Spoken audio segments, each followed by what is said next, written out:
Saludos cordiales, sean todos ustedes bienvenidos, especialmente los telespectadores de las Islas del Hierro, Tenerife, de La Palma y de La Gomera. Y nuestra más cordial también bienvenida a don Tomás Padrón Hernández, presidente del Cabildo del Hierro y candidato a la presidencia de la Corporación Insular por ahí. Bien, sí tenemos que recordar que Canal 8 es de los canales locales, el segundo de mayor audiencia en la provincia de Santa Cruz de Tenerife, el tercero del archipiélago, que es un canal de capital 100% canario, tinerfeño, y que la línea editorial de este canal es pluralista. Aquí nos hacen el honor de participar y de llegar a ustedes dirigentes de todas las ideologías, de todos los partidos y de todo. Bien, es así la programación, según las directrices del presidente, don Juan Luis Lorenzo, y de la directora, doña María Lorenzo, y todos los que de algún modo colaboramos con el canal, nos congratulamos de esa línea editorial, porque es que la sociedad nuestra, la sociedad isleña, es plural. Bien, don Tomás, con don Tomás hemos tenido dos ocasiones anteriores de que esté con nosotros, de que nos ilustre, de que nos hable de la política insular, de la política de Canarias. Él la conoce, y ya lo verán, lo comprobarán ustedes una vez más. La conoce, y la conoce por dentro, la conoce por vivirla, por protagonizarla y a veces por padecerla. Sí que tenemos que dar algún dato, recordar algún dato biográfico. Don Tomás Padrón Hernández nació en el Pinar en 1945, obtuvo el título de ingeniero técnico industrial. Muy joven, a los 25 años, fue nombrado delegado de UNELCO, la actual UNELCO Endesa, y fue, bueno, una de las primeras tareas que tuvo que afrontar pues, fue electrificar la isla del Meridiano, ¿no? Electrificarla y pasarla de las velas y de la oscuridad a la electricidad. Después veremos en el transcurso de la entrevista cómo eso no ha quedado ahí, eso no ha quedado ahí, digo, la modernización de la isla. Bien, a partir de 1970, emprendió esa tarea de electrificar la isla del Meridiano. Y yo le diría, en aquel quehacer, don Tomás, con muchos vaivenes de todo signo, o fue coser y cantar, electrificar el Hierro. Bueno... Si pone la moviola para recordar... Sí, estamos hablando de los primeros datos reales de electrificación de una isla menor, que hasta el año 70 pues tenía servicio eléctrico solamente en Valverde capital, desde el oscurecer hasta las 12 de la noche, en el Pinar también desde el oscurecer a las 12 de la noche, y en el pueblo de Sabinosa. Nada más. Luego más tarde había otro pequeño conato de electrificación en el pueblo de Guarasoca. El resto de la isla no tenía servicio eléctrico. Absolutamente ningún servicio eléctrico. Ningún servicio eléctrico. A ninguna hora.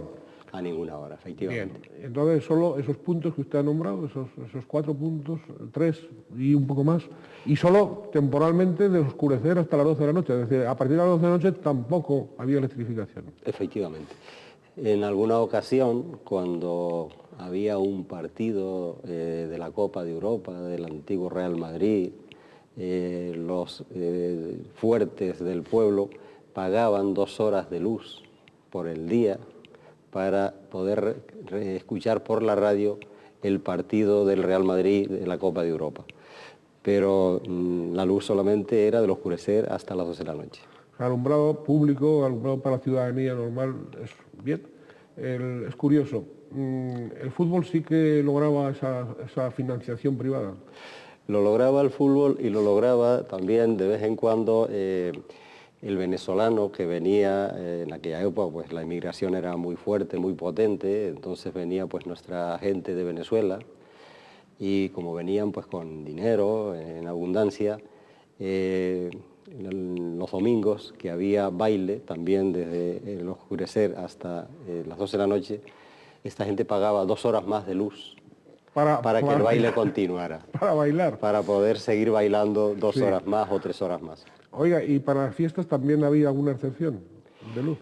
Para las fiestas no tanto, porque ya las fiestas alguien tenía que pagarlo. Estos casos se daban anecdóticamente, pues, de algún potentado que tenía 2 duros más que otros y pagaba para escuchar un partido de fútbol, o aquel que venía de Venezuela. Muy bien, ese es el panorama que usted se encuentra en 1970. Estamos hablando de 1970, no en 1870, sino en 1970, de esa situación del hierro. Y bueno, ¿y en cuántos años se logra la electrificación total de la isla? Y las 24 horas del día, claro. Bueno, ya en el año 71, la entonces, no UNELCO de hoy, sino La Unión Eléctrica de Canarias. No, la que empieza a electrificar Canarias a Sí. través del Instituto Nacional de Industria es Riegos y Fuerzas de La Palma, que es la primera empresa que tiene el INI en Canarias. En Canarias, antes que UNELCO. Antes que UNELCO. UNELCO ya existía, pero existía en las 2 islas capitalinas. Ya, pero no en las islas. No en las islas pequeñas. Ya. Entonces es Riegos y Fuerzas de La Palma, curiosamente, y con sede en La Palma, y el INI también con sede en La Palma, cuando se empieza a electrificar las islas menores. Y es Riegos y Fuerzas de La Palma la que compra a UNELCO, no es al O sea, revés. UNELCO compra a... ¿Cómo? Riegos y Fuerzas de La Palma compra a UNELCO, ¿A el UNELCO? INI compra a UNELCO. Ya. O sea, pero la primera empresa de línea en Canarias es Riegos y Fuerzas de La Palma. Bien. Entonces ya pues empiezan a trabajar, a electrificar la isla de La Palma, a mejorar las condiciones de La Palma. Ya nos mandan yo entro en Riegos y Fuerzas de La Palma en el año 70. Y bueno, como herreño, pues a mí me mandan al Hierro, ir y venir, pues todas las semanas iba, volvía, porque la sede central era La Palma, hasta que ya en el año 71, ya voy fijo, y empezamos a dar servicio eléctrico un 4 de abril del 71 al puerto de La Estaca. El puerto de La Estaca, que era el barrio... ¿Ya con UNELCO o todavía...? Con Riegos y Fuerzas. ¿Todavía? Todavía con Riegos y Fuerzas, sí. Claro. Y bueno, pues ya se empieza un servicio permanente con 2 motores pequeños, incluso tenían ruedas como el que tiene hoy cualquier feria de estos de cochitos, grupos electrógenos pequeños. Y bueno, pues habrían en ese momento 15 clientes, 15 abonados a la electricidad. Y como todavía pues era gente humilde, gente pues no consumían prácticamente nada, desde que llegaba al oscurecer pues apagaban la luz porque no estaban habituados a tener un contador, y entonces pues el contador entendían que aquello era para pagar mucho dinero. Y para que esos motores funcionaran con normalidad había que colocarles unas resistencias líquidas para que consumieran, porque era malo que trabajaran sin tener consumo, ¿no? Y bueno, pues ya se sigue adelante y se llega hasta Valverde y ya empezamos a darle servicio eléctrico a Valverde sobre el año 72, 73, y así continuamos poco a poco dando servicio eléctrico permanente a la isla del Hierro. ¿Cuándo se puede considerar, en qué año se puede considerar como cerrado el ciclo ya, o sea, como ya la electrificación definitiva de toda la isla? Sobre finales de los años 70. 70. Sobre finales de los años... O sea, fue el decenio de los 70 entonces. El decenio de los 70 es el de la electrificación, también es el del agua, es decir, hasta el año 79, que es cuando ya empiezan las elecciones locales, pues tenía agua corriente solamente el pueblo de La Restinga, en una iniciativa vecinal comandada por el entonces cura de aquella zona, don Antonio María, que hoy lleva la residencia Santa Rita ahí en el Puerto de la Cruz. El Puerto de la Cruz. Y es el único pueblo que tenía agua corriente en sus viviendas. El resto... ¿Fue por iniciativa de él o qué? Él era el que capitaneaba la iniciativa y con la ayuda vecinal logró colocar una red de distribución de agua en el pueblo de La Restinga. La Restinga. Sí, sí. Bien. Estamos dando unos datos, en fin, de primera mano, históricos, evidentemente, de la isla del Meridiano. Y de la isla del Hierro. Y evidentemente con un testigo excepcional, con un protagonista excepcional. protagonista en muchos asuntos, porque fíjese, se ha dado el salto de esa electrificación a los próximos años convertirse la isla del Hierro en la primera isla del mundo en que se aplica un sistema de lo que ahora se llaman energías renovables, energías con la planta hidroeólica, ¿no? Se llama así. Esto sí que un proyecto en el cual ha estado batallando don Tomás Padrón, no menos. Después hablaremos de la parte política. Estamos hablando ahora de la parte, digamos, que evidentemente tiene un fondo político y lo ha tenido muy serio, ¿no?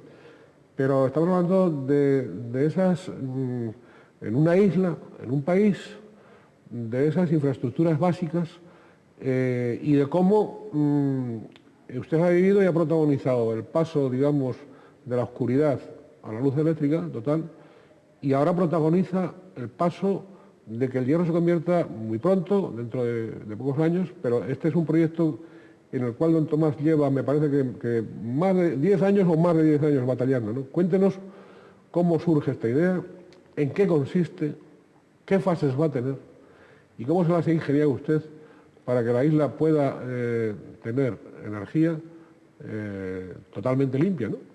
¿O no? Bien, esa era la utopía, esa era la idea hace 15 18 años, y que nace pues todavía estando en UNELCO, ya era UNELCO, donde Ricardo Melchor, el actual presidente del Cabildo de Tenerife, pues era trabajador de UNELCO, ingeniero de UNELCO, y era el ingeniero jefe del Departamento de Energías Alternativas en aquella época. Bien. Todavía aquello era incipiente. Pero él empieza a engendrar la posibilidad de que su departamento comenzara a trabajar sobre energías alternativas. Y el Hierro lo toma como el modelo ideal por la pequeñez del territorio y por la escasez de población para esa experiencia piloto. Bien. Bueno, eso nace ahí y luego pues la tecnología en aquellos momentos no estaba todavía muy avanzada, eran ideas, pero el proceso, ya Ricardo luego pues se va de UNELCO, sí. Y esta idea sigue ahí, sigue plasmándose como una posible realidad, van cambiando los tiempos, van modernizándose los equipamientos correspondientes para que ese proyecto salga a la luz, y ya una vez que definimos que eso es posible, es posible tecnológicamente, que tecnológicamente es viable y que económicamente pues entendemos que también, empezamos un peregrinar pues por las instituciones públicas, buscando primero venderle la idea, el proyecto, la posibilidad de que aquello fuera real. Vamos por Europa, vamos por la Administración del Estado, vamos por el Gobierno de Canarias, entra en juego aquí también los medios de comunicación que se empiezan a interesar por este proyecto y van lanzando flashes de la idea. Y en un momento determinado pues contactamos en Europa con la comisaria Loyola de Palacios, con lo cual nos da un impulso importante al darnos ya dinero para profundizar en los estudios, en los proyectos. Él nos dice también que es conveniente que el Estado participe en este programa.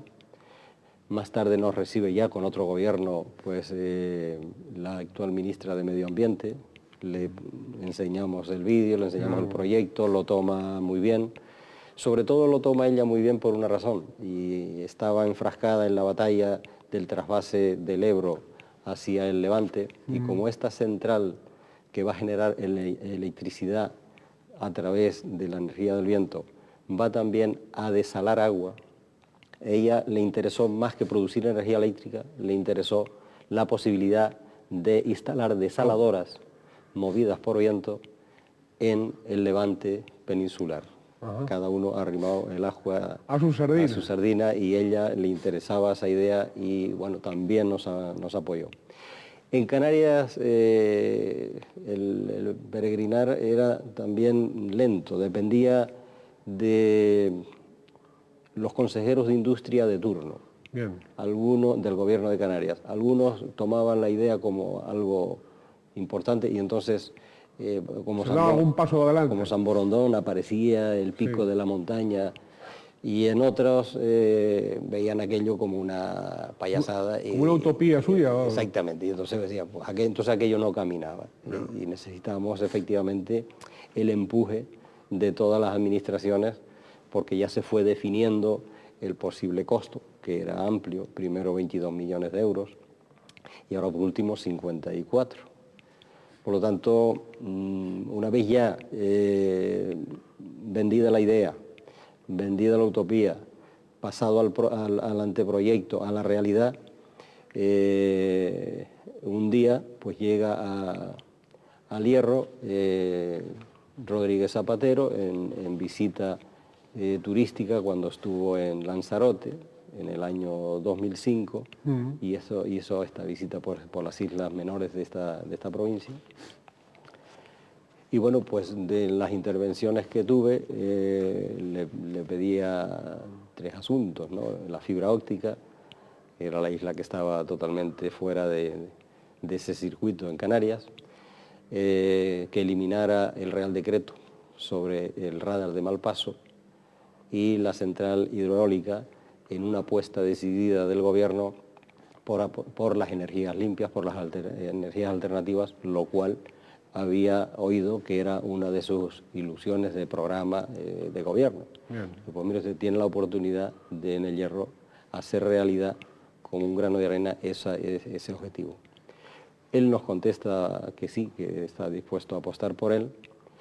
Y a continuación, en el presupuesto para los presupuestos del 2006, aprovechando ese compromiso de Zapatero en el Cabildo del Hierro, pues Coalición Canaria presenta una enmienda a los presupuestos del Estado para el ejercicio 2006, por un importe de 15 millones de euros.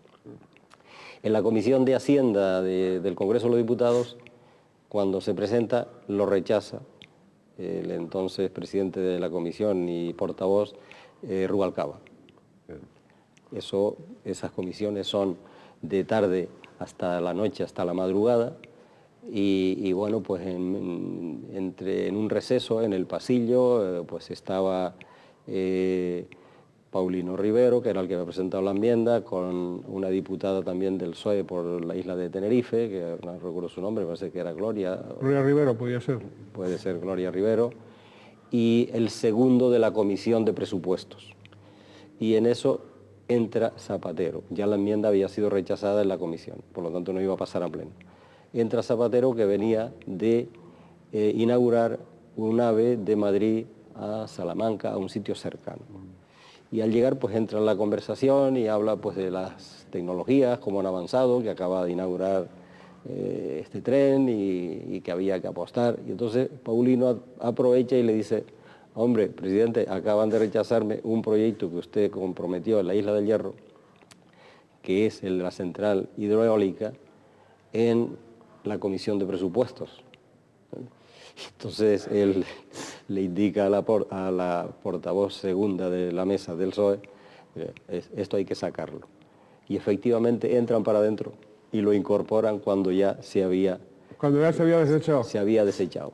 Y curiosamente estas anécdotas, estas circunstancias puntuales que ocurren... Sí, casuales. Que pues da ese impulso, se mete en los presupuestos ya del 2006 y a partir de ahí ya el tema ha rodado con rapidez en cuanto a la financiación, que era lo importante. Ya eso se lo traspasan al Ministerio de Industria, al IDAE, y ahí ya se aceleran la redacción definitiva de los proyectos y ya firmamos con el Estado. Días pasados se firmó ese presupuesto de 35 millones de euros.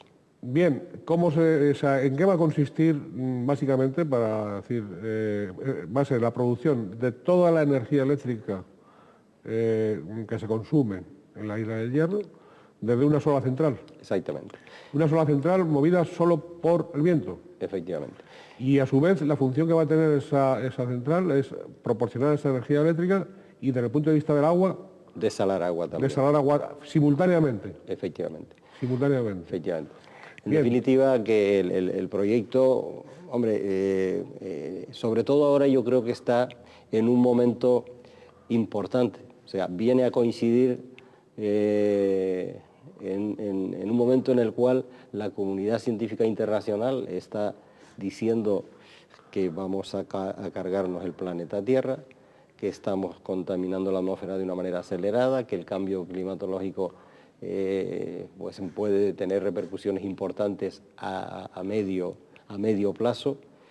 Y esta idea que ahora ya se está plasmando en realidad, pues es un grano de arena dentro de esta confusión mundial entre los intereses de los grandes países y los intereses reales del planeta por la supervivencia, de que digamos que una isla en su totalidad, en un 100%, se va a abastecer energéticamente con energía del viento, con energía limpia, sin transmitir a la atmósfera ningún gramo de contaminación. Ningún tipo de contaminación, ninguna. Entonces, exactamente. Entonces el viento va a mover los aerogeneradores que vemos por ahí, muchas veces en las autopistas que producen energía eléctrica. Sí. Vamos a elevar agua desde la cota 0 hasta la altura 700. Habrá un embalse en la parte alta de una capacidad de 250.000 metros cúbicos que casualmente está hecho, la naturaleza ha hecho un embalse. Ya, o sea, ahí habrá que gastar poco. Muy poco, solamente hacer la capa de impermeabilización. No hay que hacer vaciado ni nada. No hay que hacer vaciado. Curiosamente la naturaleza lo tiene ya en lo que se llama la caldera, cerca de Valverde. En la parte baja hay que cerrar un barranco para dar una capacidad igual a la de la parte alta. Y entonces esa agua que se acumula en la parte alta, por una tubería que baja, moverá una turbina hidráulica y va a generar una electricidad estable y permanente, porque el problema de los aerogeneradores es que el viento no tiene una velocidad constante y permanente. Bien, en qué lugar concreto va a estar instalada la planta? Va a estar al lado de la planta actual. De la planta actual. Exactamente. Bien. Interesa, primero porque da la casualidad que los lugares orográficos importantes están precisamente sobre la central actual de Unelco Endesa. Y segundo, porque a partir de la producción de esa energía ya tenemos el sistema de distribución por las líneas actuales sin necesidad de tener que montar líneas anexas complementarias para llegar a las redes generales que ahora existen. ¿Pero las redes se va a aprovechar de la que existe? Claro, las redes van a mantenerse.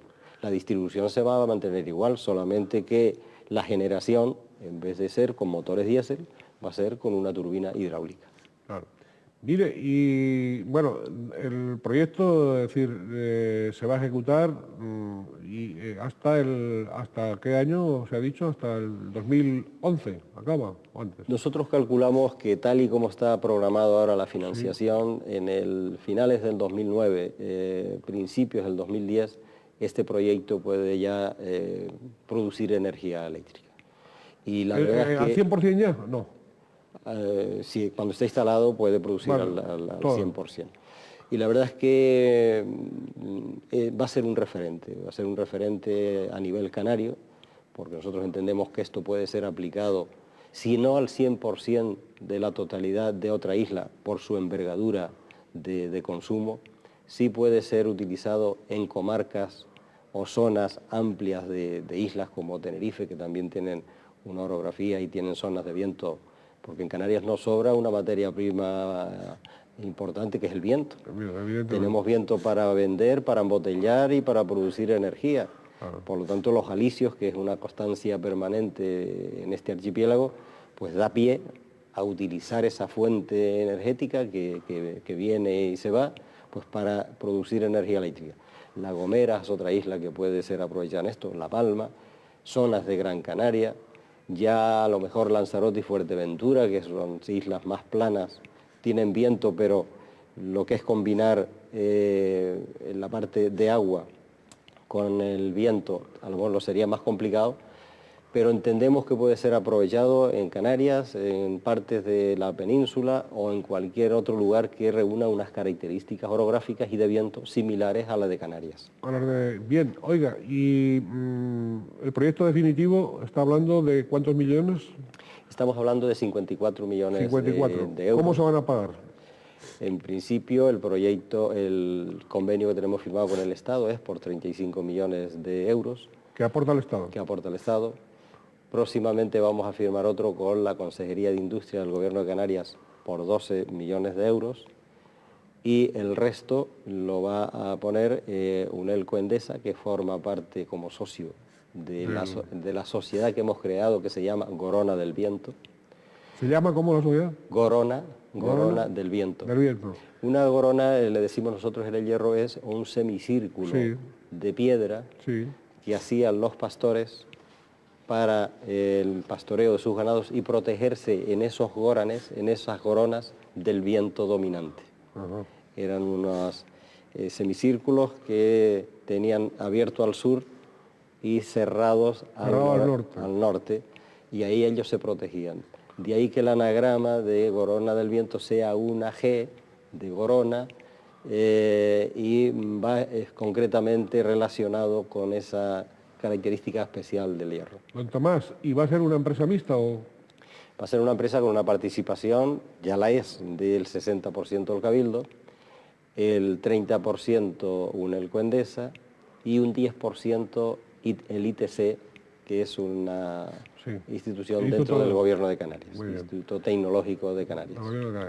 Bien, ¿los arreños van a pagar más por la luz o no? Los herreños van a pagar igual que en cualquier parte el kilovatio hora, porque eso está establecido. No, por eso se lo pregunto. Supongo que lo tendrán previsto. Exacto, está establecido por ley. Lo que sí va a ser importante es que el Cabildo, como un generador de energía, va a vender esa energía a la empresa distribuidora, en este caso a Endesa. Bien. Y esos recursos que el Cabildo recibe por vender esa energía van a repercutir en servicios, en infraestructuras, en el abaratamiento del costo del agua, porque al kilovatio directamente no podemos incidirlo, por una cuestión de normativa nacional. Normativa nacional. No pueden poner la luz más barata, pero sí pueden dar el agua más barata. El agua más barata. El agua puede ser un punto donde podamos incidir, o cualquier otro servicio que podamos darle a los herreños, pues qué sé yo, a lo mejor hasta para la subvención al transporte. Claro. Una subvención específica en base a esos dineros que nos van a entrar, con lo cual no son los típicos procedentes del REF. Claro. Es un añadido nuevo que nos va a dar mucho juego económico. Fíjese, y para eso no hace falta REF. No hace falta REF. No hace falta REF. Para esos ingresos, y esos ingresos que pueden ser sustanciosos. Pueden ser importantes para una financiación de una institución pues como la nuestra, que los recursos se reparten pues por población, que es la parte más importante, y la isla más chica pues por población es la menos que recibe, por superficie y por insularidad. Este recurso que nos viene añadido, que nos va a venir añadido en el futuro, va a ser importante para la economía del hierro. Yo lo considero que va a ser así. Va a ser así. Claro, la isla del Hierro, corríjame los datos, pero tiene 278 kilómetros cuadrados, ¿no? En este momento la población que está en 10.600 habitantes más o menos. 10.700 aproximadamente. 10.700, no llega a los 11.000. De momento no. Bien, esta capacidad energética, ¿para qué población? Claro, supongo que habrán hecho también proyección de futuro, para que esa infraestructura sea duradera y sea válida para dentro de X años, ¿no? Es decir, no para el momento, ¿no? ¿Hasta qué población puede abastecer el consumo eléctrico? ¿Hasta qué población? ¿Han calculado población o no? Bueno, no lo hemos hecho por población, sino extrapolando al 2020, los bien. aumentos poblacionales programados y los consumos Bien. los consumos energéticos que proceden de ese incremento poblacional. Bien. Y entonces tenemos al horizonte 2020. Pero hay posibilidades de ampliación, quiero Claro, decir. claro. Lógicamente también esto llevará ampliaciones, modificaciones. También estamos empeñados en complementarlo con una central fotovoltaica que irá también incorporada al sistema. En definitiva, que no nos vamos a quedar con el horizonte 2020, sino que vamos a seguir incidiendo y trabajando, y seguro que la tecnología avanzará muchísimo de aquí a esas fechas para mejorar los equipamientos y que se mantenga en el tiempo pues la producción de esa energía 100% limpia. Don Tomás, evidentemente la pregunta, ¿habrá habido en estos años momentos en que usted ha estado a punto de desistir de la idea o no? Hombre, siempre se ha mantenido porque los proyectos pequeños, medianos y grandes en el hierro siempre han sido de mucha batalla. Nosotros inauguramos... ¿No les han regalado nada, nunca? Normalmente no, normalmente no. Siempre ha sido de mucho esfuerzo, de mucho trabajo, de mucha tenacidad, por los de ahora y por los de antes, y también lo va a ser en el futuro. Nosotros acabamos de inaugurar en el 2006 el puerto de Las Tacas, un puerto a principios del siglo XXI. En el año 2006, algo tan fundamental y trascendental para una isla como es un puerto, tener un puerto mínimamente digno. Que no lo han tenido hasta el 2006. Y no lo hemos tenido hasta el 2006. Cuando Franco fue al Hierro en los años 50, en el año 50, pues prometió un puerto porque en aquella época se bajaba al Hierro en lancha y los barcos que quedaban fondeados. Bueno, pues hasta el año 60 no hubo el puerto que teníamos, un puerto pequeño, mínimo, con dificultades. Bueno, pues del año 60 el puerto estaba prácticamente igual, no se había movido ni un bloque hasta el año 2006. Bueno, pues eso ha sido fruto también de mucho esfuerzo de todas las autoridades desde el principio que se inauguró en el año 60 hasta el 2006, pues es una batalla permanente porque el puerto mejorara.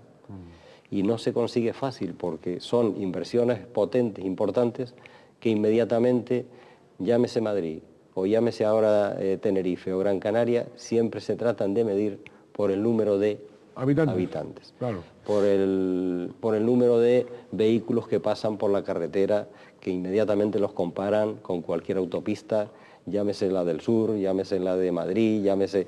Hombre, ¿cómo vamos a hacer una inversión tan importante para 10.000 habitantes si no pasan sino 20 vehículos cada hora?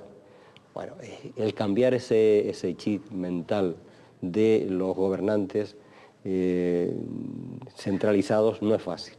Oiga, pero coincidirá conmigo en que se produce una contradicción enorme cuando determinadas fuerzas políticas, con mucha razón, pues hablan de la singularidad canaria, en general, de las peculiaridades canarias, en general, digo ante el Estado, ante la Unión Europea. Repito que razonablemente. Y después dentro del propio archipiélago no se comportan así. Bueno, esas son las contradicciones naturales que existen en los políticos en general, vamos a generalizarlo, ¿no? De la misma manera que cuando hay una campaña electoral, pues hablan de la descentralización, de los cabildos insulares, órganos de gobierno insular, pero esas mismas personas, cuando por casualidad llegan a ejercer gobierno regional, cambian la gorra y se convierten en unos auténticos centralistas. Se olvidan de... Incluso habiendo pasado por cabildos insulares, habiendo gobernado cabildos insulares, ¿no? Con esto pasa igual, o sea, la descentralización con respecto al Estado, a la comunidad autónoma y más competencias y más transferencias, pues muy bien, pero cuando ya se tienen dentro de lo que es el sistema canario, pues se olvidan de que somos un archipiélago, de que somos 7 territorios, que tenemos mucho mar al lado y que necesitan, más que en cualquier comunidad autónoma peninsular, una descentralización seria, profunda y rigurosa, adaptando las leyes a la realidad física que tenemos, que es la que que Dios nos ha dado, ¿no? Es la que es. Bien, la gestión política de don Tomás Padrón comienza en 1975, al ser designado consejero de la entonces Mancomunidad Interinsular de Cabildos. 79. 79, sí, 1979, perdón. Mancomunidad Interinsular de Cabildos de la provincia de Santa Cruz de Tenerife. Bien, como su nombre indica, la mancomunidad pues, englobaba, en este caso concreto, a los 4 cabildos de las islas occidentales y por otra parte había otra mancomunidad de las 3 islas orientales, bien, de Gran Canaria, Fuerteventura y Lanzarote. Esa mancomunidad y los cabildos podían haber sido la base del marco autonómico, en lugar de adoptar el marco, digamos, que se adoptó finalmente, el que tenemos. Pero no hubiese sido preferible el diseñar el marco autonómico precisamente en esa realidad de los cabildos y de las mancomunidades. Las mancomunidades interinsulares, quiero decir, ya estaban ahí las mancomunidades interinsulares. Ya estaban ahí. Y estaban los cabildos. Y era el proceso lógico y natural. Pero sucede un hecho importante en la historia de Canarias que posiblemente ya no se corrija en la vida. ¿No se puede corregir eso? Tal como va el caminar de las perritas, cada política cada vez más lo veo más complicado. No obstante... ¿El error cuál es? Hombre, el error para mí está en que se empieza a hablar de la preautonomía y se empieza a hablar de la Junta de Canarias Junta preautonómica. Antes de producirse las elecciones locales en Canarias. Se empieza a hablar en los años 78, 77, que empiezan las autonomías en la península y aquí les entra la fiebre rápida también de ir a la preautonomía, la Junta, las reuniones de las Cañadas, etcétera, etcétera, donde invitaban a las autoridades del momento, a los presidentes de cabildos de aquel momento y a los alcaldes de las capitales, también como personalidades relevantes, pero que no habían sido elegidas democráticamente. Sin embargo, los que llevaban la sartén por el mango eran los diputados y los senadores flamantemente elegidos a Cortes Generales y eran los que dominaban el cotarro. Efectivamente, ahí nace mal. Empiezan a diseñar el modelo copiado del peninsular con las prisas de aquellos momentos y los apestados de aquel sistema eran los presidentes de cabildos y los alcaldes porque todavía procedían de la etapa del régimen anterior. Yo estoy convencido que si ese proceso se inicia con cabildos democráticamente elegidos a partir de las elecciones del 79, la autonomía, el estatuto de autonomía no sería hoy el que es. Sería un estatuto adaptado a la realidad natural de este archipiélago. Efectivamente, con unos cabildos potentes, porque el archipiélago son islas y los gobiernos de islas son los que están al lado del ciudadano con sus ayuntamientos, habría posiblemente una mancomunidad general de cabildos, habría un parlamento formado por esas mancomunidades, pero no se parecería absolutamente en nada a esta autonomía en el aire, que no está cimentada en esta tierra canaria y que bueno, que cada vez que la modifican para más centralismo y para más sistemas equiparados a los que no son adaptables en este archipiélago. No sé hasta dónde van a llegar, pero ese es el camino que han tomado. Difícilmente va a ser corregido. Los grandes partidos están empeñados en que no se corrija, con esa mentalidad centralista que tienen los dos grandes partidos estatales, seguidos también por la centralidad que tiene también partidos regionalistas canarios, o sea, partidos de la autonomía canaria, con base en Canarias, que le siguen el juego, y al final, pues el camino es el que tenemos, una autonomía pues centralizada, con una ley electoral futura que pretende cargarse la representación insular con unas listas autonómicas, llamadas autonómicas, que van a ser ficticias, porque yo les he preguntado montones de veces si en esa lista autonómica es necesario nacer en la estratosfera para no haber nacido en una isla determinada y formar parte de esa lista.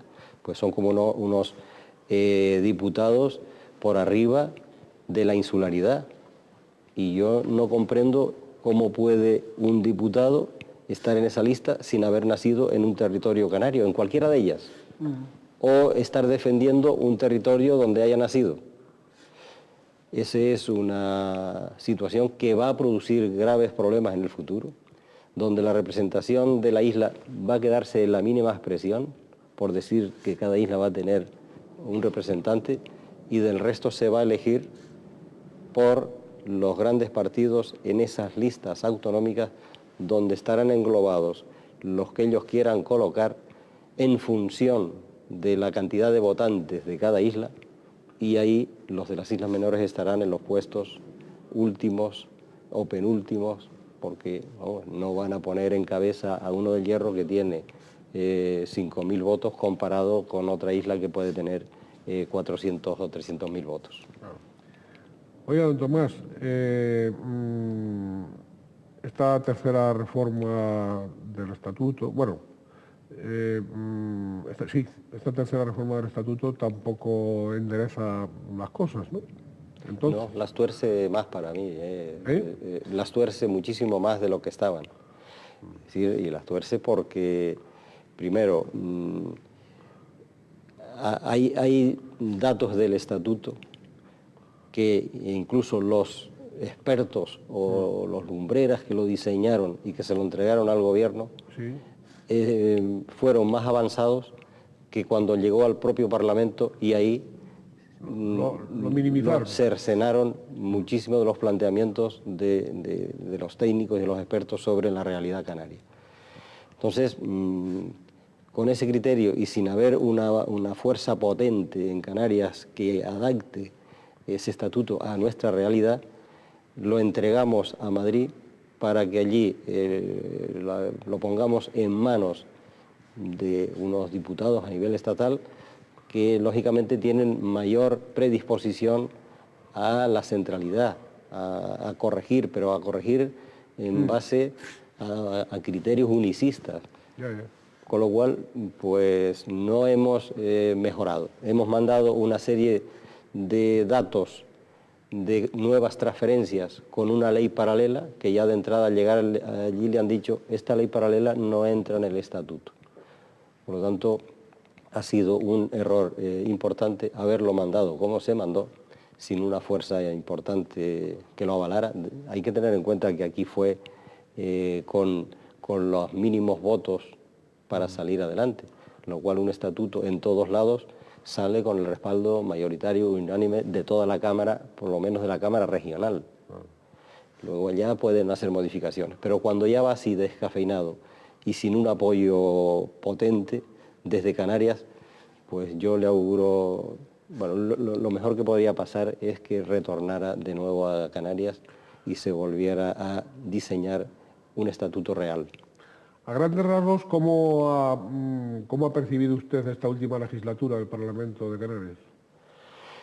El Parlamento ya, aquellas grandes leyes que se debatían... Usted ha sido parlamentario y ha sido incluso portavoz del Grupo Mixto, etcétera, ¿no? Ha tenido vida parlamentaria simultaneándolo con la presidencia del Cabildo, ¿no? Pero por eso, que ha sido parlamentario también, pues tiene también elementos de juicio para establecer, digamos, una evaluación más o menos ponderada, ¿no? Sí. Digamos que el Parlamento pues, ha pasado de legislar en un momento determinado leyes importantes para el archipiélago, la ley de aguas, la ley universitaria, en la cual nosotros participamos en su momento con el veto y con una postura clara y rotunda, y que seguimos manteniendo hoy, y sobre todo a hechos pasados, cuando vemos la realidad, pues nos mantenemos más claros en el planteamiento que hicimos en aquel momento. Y había diputados con chispa, con garra, con altura de debate. Ahora, sin desmerecer a los que están, pues quizás porque ya la situación de nuevas leyes ya va decayendo, pues no vamos a estar haciendo leyes todos los días para todo. Pero se cumplen. Y son leyes que, en fin, que se ponen ahí, que no van dotadas, las que se hacen ahora no van dotadas económicamente, no se pueden llevar a la práctica porque hacer leyes las hace cualquiera, como dijéramos, pero la cuestión es su aplicación, su financiación para poderlas llevar a la práctica. Y ahora entran más en el debate de arriba para abajo, o sea, la influencia externa, las peleas que se producen en Barcelona, en Madrid o tal, pues llegan también como reflujo a la Cámara Regional.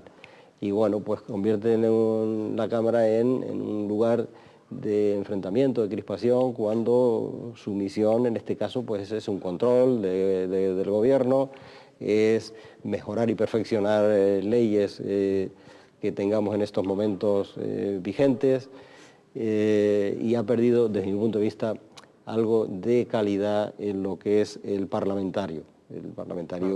Que desde mi punto de vista antes tenía como mayor garra, mayor chispa.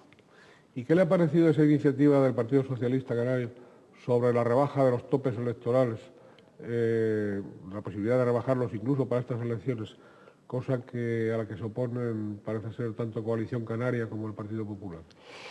Bueno, yo no sé si se oponen o no se oponen. Lo que sí está claro es que nosotros, desde que hemos estado en el Parlamento, estamos abogando por fuera topes. No hacen falta topes. Los topes ya los da la propia normativa de la ley de ON cuando se ponen en una lista los resultados electorales, y aquel que no saque más o menos el 20% no pasa a computar. Por lo tanto, lo de los topes es un invento que se han hecho los partidos para eliminar a determinadas fuerzas políticas. Han hecho sus cálculos matemáticos y han dicho, bueno, con el 3, con el 5, con el 6, nos cargamos a estos y a los otros. Y aquí nos quedamos, como pasa ahora, pues las tres grandes fuerzas políticas. Nosotros hemos apostado por esa situación desde hace muchísimo tiempo. En la legislatura pasada presentamos una proposición de ley desde el Grupo Mixto para modificar la ley electoral con estos topes. Hombre, yo no estoy en contra de la rebajada de los topes porque he sido un defensor siempre de ellos, pero a buena hora y con sol viene el Partido Socialista a plantear este asunto cuando realmente hasta ahora no lo han sacado, cuando ya se han convocado unas elecciones. Cuando ya se han convocado unas elecciones a nivel de Estado y a nivel de la comunidad autónoma, yo ahora quiero cambiar las reglas del juego. Hay que hacerlo antes, amigo. O sea, yo necesito saber con antelación, antes de que se convoquen, con qué reglas voy a participar, con qué reglas voy a jugar. Y estamos hablando de un proceso electoral. Y lo más importante para un proceso electoral es el sistema de elección. Por lo tanto, va fuera de tiempo, ha salido fuera del tiesto. Que se haga, muy bien, por supuesto, pero han elegido el momento más inoportuno cuando han tenido oportunidad de hacerlo muchísimo antes, y han tenido sobre la mesa propuestas de ley por parte nuestra desde hace muchísimo tiempo para haberla desarrollado. Oiga, señor Padrón, usted también tuvo disgustos por este tema incluso dentro de Coalición Canaria, cuando le prometieron que iban a batallar por esa iniciativa y después no le cumplieron tampoco. Tanto que no lo cumplieron que la votaron a la papelera. La ley pasada, donde en la legislatura pasada, donde Román Rodríguez se comprometió con nosotros a apoyar el cambio electoral en Canarias. Cuando vimos que no lo hacía por iniciativa de gobierno, la presentó el Grupo Mixto, Belén Allende y yo. estuvieron moliéndonos durante toda la legislatura hasta que al final la depositaron en la papelera. Y los dos partidos estatales tampoco movieron gran cosa para poder apoyar nuestra iniciativa. Por lo tanto, el que lo hagan ahora, que lo haga un partido estatal, cuando ya se han convocado las elecciones, la verdad es que me parece algo fuera de contexto, ¿no? 1979 fue un año clave porque fue el año en que se funda y usted cofunda con otros también la agrupación Arreña Independiente ahí y bueno, y pasa a presidirla, ¿no? Básicamente, ¿por qué nace ahí? ¿Y para qué nace ahí? La agrupación Arreña Independiente, AHI, nace en el Hierro en las elecciones del 79, después de que ya se hubieran producido dos procesos electorales a nivel estatal, sí, en la cual pues UCD barría en el proceso electoral a nivel de Estado. Estaba el Partido Socialista como la siguiente fuerza política. Por el Hierro el senador era Federico Padrón. Ya en las dos legislaturas, en las dos elecciones anteriores, y también en el 79 se presenta al Cabildo del Hierro. O sea, ya había sido senador, volvía a ser senador y también duplicaba candidatura al Cabildo del Hierro. Entonces nosotros nos planteamos, bueno, con partidos estatales es difícil resolver los problemas del Hierro porque todo lo miran desde la óptica de arriba para abajo. Donde más tengo, ahí es donde atiendo, y donde menos tengo, pues no, cuando le toque, le tocará el último. Nosotros tenemos muchos problemas y la única manera de que estos problemas no tengan color, sino que el problema hay que resolverlo, es desde una candidatura independiente.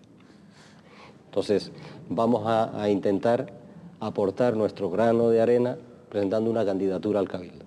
Vamos a ver si sacamos un consejero, 2 consejeros, a ver si podemos llegar a 3 y nos lanzamos a esa aventura, no como partido político, sino como agrupación electoral, donde tenemos que buscar 500 firmas, y nos lanzamos a esa aventura de enfrentarnos a toda la poderosa UCD de aquel momento y al Partido Socialista. Y bueno, pues la sorpresa fue que la noche electoral ganamos las elecciones por mayoría al Cabildo y nos largan una carga encima que no teníamos programado, ¿no? Y bueno, pues a partir de ahí, como dice nuestra gente del campo, burro cargado busca camino, y hemos tenido que buscar camino desde el año 79 hasta la fecha. Sí, pues desde el año que se funda ahí, y usted ocupa la presidencia del Cabildo y usted ha seguido de presidente del Cabildo con el paréntesis, me parece, de 91 al 96, ¿no? Al 95. 95. Al 95. Con ese paréntesis ha seguido de presidente. Realmente, vamos a ver, digo para muchos televidentes y para muchas personas, ¿ustedes siguen siendo agrupación de Arreña Independiente o los ha absorbido Coalición Canaria? Nosotros somos los únicos dentro ahora de Coalición Canaria que hemos mantenido nuestras siglas y nuestra identidad. Los demás han ido cambiando los esquemas y han ido, pues ATI ya no se nombra sino Coalición Canaria, en Gran Canaria no se nombra sino Coalición Canaria, y en API Fuerteventura, API también se ha ido diluyendo, y nosotros dijimos en el Congreso que nosotros no perdíamos la identidad de agrupación Arreña Independiente. Queremos estar dentro de un proceso de grupo a nivel canario, pero con nuestra identidad de isla, con nuestra identidad de territorio, con nuestra independencia también en los planteamientos. Nosotros no podemos estar en una organización política aplastados permanentemente por aquellos que creen saberlo todo y resolverlo todo y tener el conocimiento de todo, y cuando uno llega pues le dicen que tiene que votar esto, tiene que votar lo otro, porque esto ya lo hemos resuelto con aquel o esto lo hemos... No. Vamos a discutirlo, y si no nos convence, pues no queremos. Nosotros pretendemos o queremos estar ahí como un partido libre asociado, Puerto Rico. Como Puerto Rico como Estado Libre Asociado. Como Estados Unidos. Es decir, no queremos estar ahí sometidos simplemente a esa dictadura democrática que ejercen a veces los partidos contra sus asociados, sus militantes, sus organizaciones, porque terminan por convertirse en que 4 son los que toman todas las decisiones y los demás pues somos una especie de manada que llegamos allí en un momento determinado y arriba la mano o abajo la mano. Yo creo que hay que tener libertad dentro de los partidos, aunque aparezca a veces que son un gallinero, pero las opiniones hay que expresarlas, hay que mantenerlas y hay que mantener las identidades de los territorios que defendemos, siempre pensando que hay un proyecto común y que Canarias es un pueblo constituido por siete islas, pero no con el sometimiento del grande sobre el menor, porque si no estaríamos otra vez en la misma circunstancia. Y si eso se produjera así, nosotros siempre estaríamos dispuestos a marcharnos a casa y estar en el sitio que tenemos que estar, defendiendo los intereses del Hierro, con lo que los herreños nos quieran dar desde el punto de vista de representación política. Ustedes conservan el espíritu asambleario del nacimiento y lo han mantenido y lo mantienen. Menos que antes. Cierto que antes éramos más asamblearios que ahora. Las estructuras y las organizaciones del partido pues se van adaptando a las nuevas circunstancias, pero ahora mismo vamos a elegir candidatos, cabezas de lista. Ya los han elegido el viernes pasado. El viernes pasado eligieron ustedes sus candidatos, ya está definido. Pendiente de... y acabamos, ¿no? Pues se nos va el tiempo.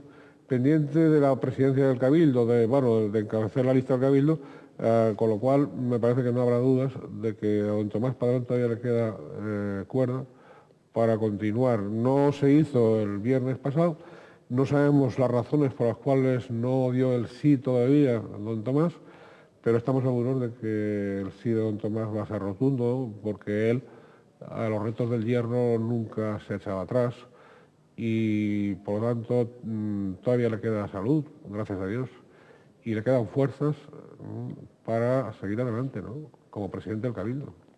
Hombre, el tiempo pasa y el tiempo y el reloj no se para.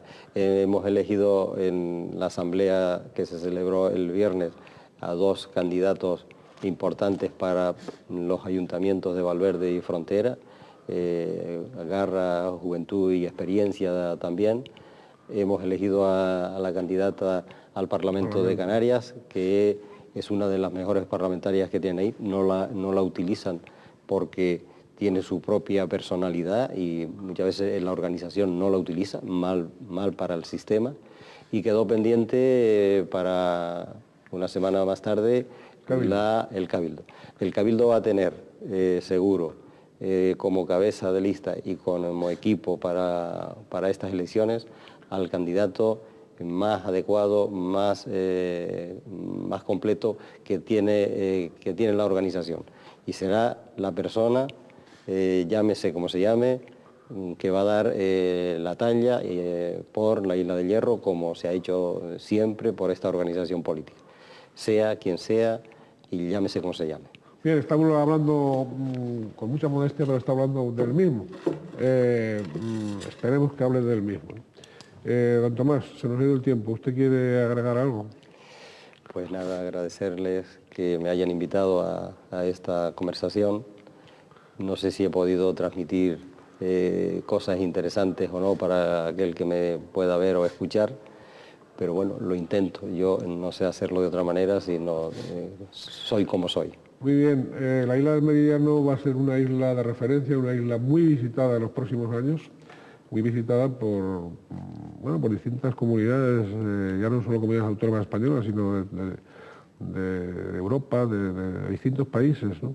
Precisamente por eso sí que es una gran revolución tecnológica, una gran revolución energética. Y evidentemente, una vez más, nos va a dar la pauta al archipiélago de por dónde tiene que ir la aguja de marear del futuro de esta tierra. Bien, muchas gracias, don Tomás, mucha suerte y desearle lo mejor junto con su familia y deseárselo a la Isla del Hierro a la vez. Y aquí estamos, pues, como dice, además, a disposición de la Isla del Hierro y a la disposición de todas las islas del archipiélago. Muchas gracias. Gracias a ustedes.